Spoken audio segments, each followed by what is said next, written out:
In today's lesson, we're going to go back a little bit, back to our geometry days when we first learned about trig ratios, and we're going to bring it up a notch, bring it up to the Algebra 2 idea of trig ratios. Back in geometry, we had SOHCAHTOA. Sine is opposite over hypotenuse, cosine is adjacent over hypotenuse, tangent is opposite over adjacent. Then we brought that over to the unit circle, where we had sine and cosine as our x and y value. We would go over cosine theta, which is our x value, and then go up sine theta, and that gave us our y value. So we went from geometry sine, cosine, tangent to algebra 2 sine, cosine, tangent. And remember, tangent is sine over cosine. And we're going to expound on that a little bit in this lesson. So here again, we have the unit circle, and I pulled that triangle out. And remember, I called the vertical leg, I called that sine, I called the horizontal leg cosine. But I'm going to go ahead and label them with our old friends opposite, adjacent, and hypotenuse. All right, this works great when we're in the unit circle, but we're not always in a unit circle. So what happens when I don't have a radius that is 1? My horizontal leg of the triangle is no longer just cosine of theta. My vertical leg is no longer just sine theta because my radius is no longer 1. So all we have to do is multiply cosine theta or sine theta by the radius, and that's what you see up here. Instead of cosine theta, it's r cosine theta. Instead of sine theta, it's r sine theta. And that's all you have to do. As far as the actual trigonomic ratios go, we're still not going to be using opposite over hypotenuse or adjacent over hypotenuse. And we can no longer just use straight cosine theta for x and straight sine theta for y. So our ratios change a little bit. So instead of saying opposite over hypotenuse, when we're talking about a circle with a radius, we're going to say sine theta is equal to y over r. Cosine is equal to x over r. Tangent is equal to y over x. And then their reciprocals would just be the reciprocals of those fractions. Okay, here we have an example. We're trying to figure out the 6 trig functions for a point that is 8, -6. That's down here in the 4th quadrant. I'm going to go ahead and draw a line from the origin to 8, -6 to show that it's a standard position angle.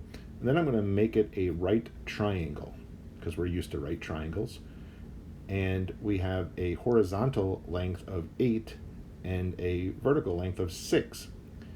And I'm missing the hypotenuse. Well, our good buddy Pythag has a theorem that we're going to be able to use. So a squared plus b squared equals c squared, but we're going to call it an r because you'll see in a second it's a radius.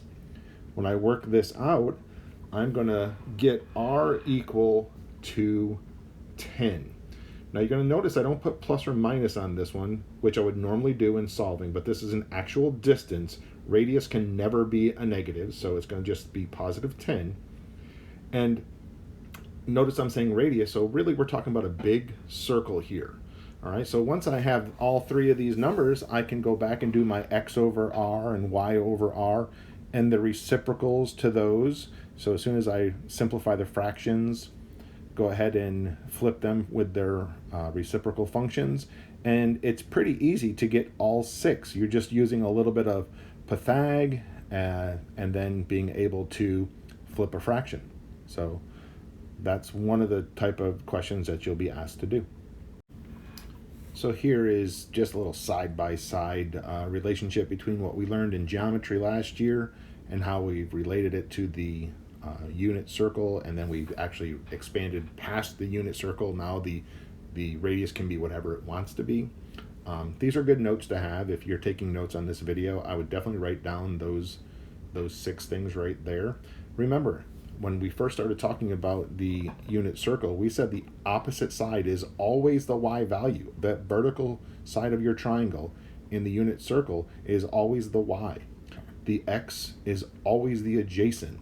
And now we're calling, instead of hypotenuse, we're going to say it's the radius, it's the r. Because remember, we're talking about going around the circle.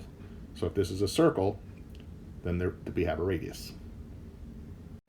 Here's another example of a type of question that could be asked using our trig ratios. I'm telling you that we have a triangle, and the sine of A is equal to 5 over 13. So therefore we know that 5 is the opposite side, 13 must be the hypotenuse, and we have to find the adjacent side because I'm looking for cosine.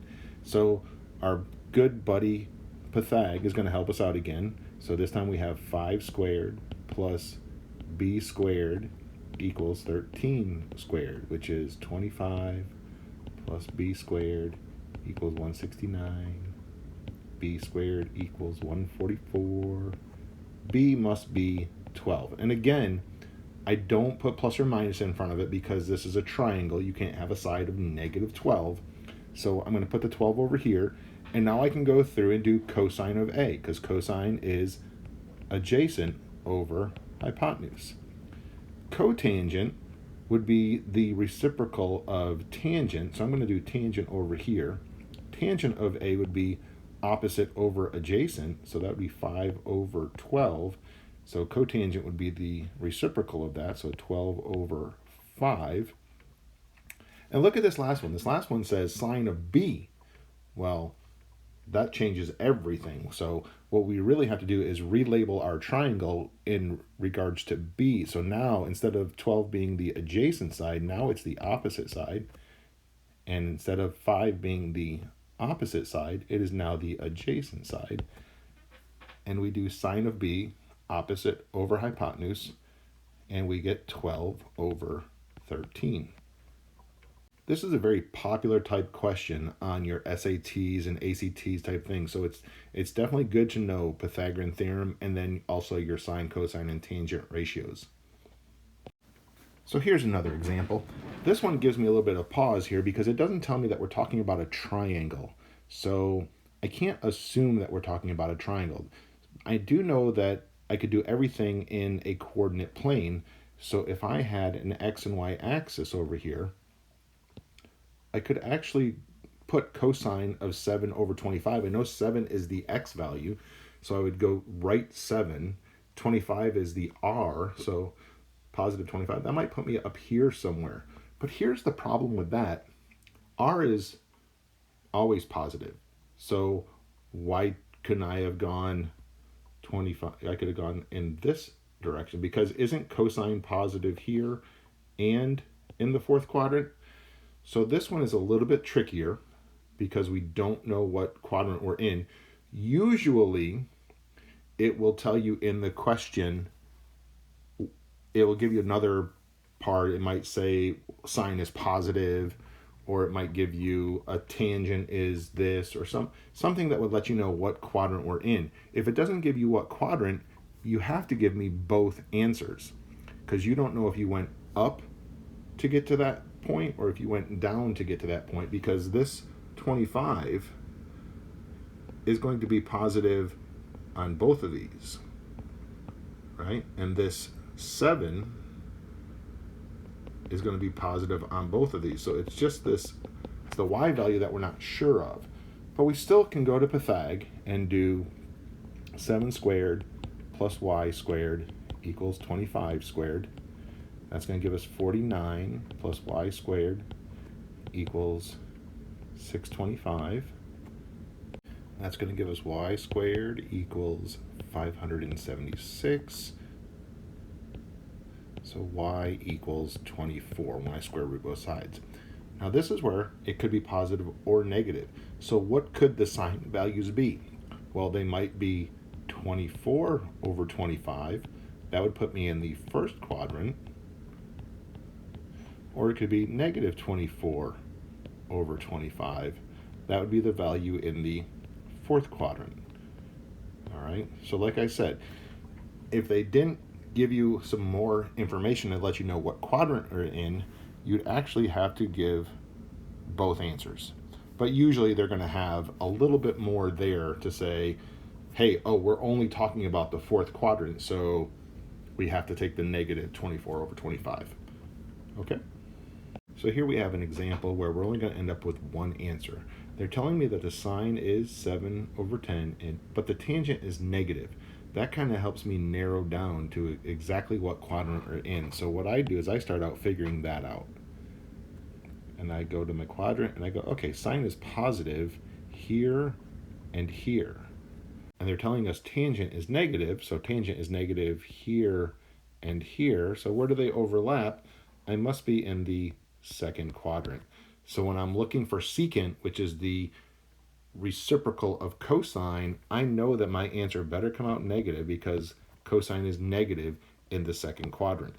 So once I figure out my sine, I pretty much revert back to the good old days of geometry and make a right triangle.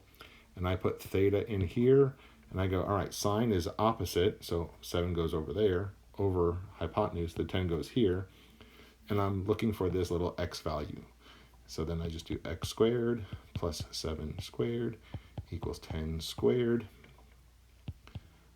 And I get 100 minus 49, I believe that is 51. So I get x equals the square root of 51. All right, so now I can do cosine of theta, and I know that that's the square root of 51, which is the adjacent, over the hypotenuse, which is 10.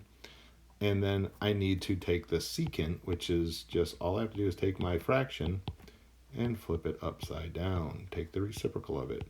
Now, unfortunately, here in Algebra 2, we don't like to have the radicals in the denominator, so we have to get that square root out, and we just multiply top and bottom by the square root of 51, because really we're multiplying by a fraction that's value is 1, so we're not changing the way, we're not changing the value of secant, we're just changing the way it looks. So we end up with an answer that looks like this. Secant theta equals 10 square roots of 51 over 51. And then I go back to the beginning and go, oh, wait a minute, my answer is supposed to be negative. So here we go. And we get negative 10 square root of 51 over 51. So again, I have seen this type of question on the SATs and the ACTs quite a bit. So definitely rewatch this one and the one that had just the regular geometry way to do it. But I can almost guarantee you're going to see something like that on your SAT or ACT. All right, let's do one last example. And this is an example that we're actually solving for the angle. We know our side lengths, we just want to know what the angle is. So here we got a ramp that we have to build, and for every 1 foot in length, we have to rise an inch. And we want to find out what does the angle have to be of the ramp. We have a problem here because we have inches and feet. So the first thing that you obviously are going to want to do is to change this feet into 12 inches. All right. And then what I usually do is I circle the angle that I'm worried about, and I use that circled angle to label the side. So I got opposite, I have adjacent, and of course we have over here, we have hypotenuse. So now we have to figure out which trig ratio we can use to solve for our theta. And seeing as how there is a number on the opposite and there's a number on the adjacent, that tells me that I want to use tangent, because I know that tangent is opposite over adjacent, so I can do 1 over 12. And now all I have to do is move the tangent over by doing the inverse operation. So tan negative 1, which is arctan. I put the 1/12 into parentheses. Now 1/12 is not any of our known values in the unit circle. So this one is basically just use your calculator, and you put in second, hit the tangent button, it should start a parentheses, you throw in a 1 divided by 12 and the parentheses, and you should get an angle measure of 4.76. And seeing as how the question said to the nearest degree, hopefully you had your calculator in degree mode. And then of course we have to have our little degree mark up there, because without the degrees, we're talking about radians, and that is not what we want to do.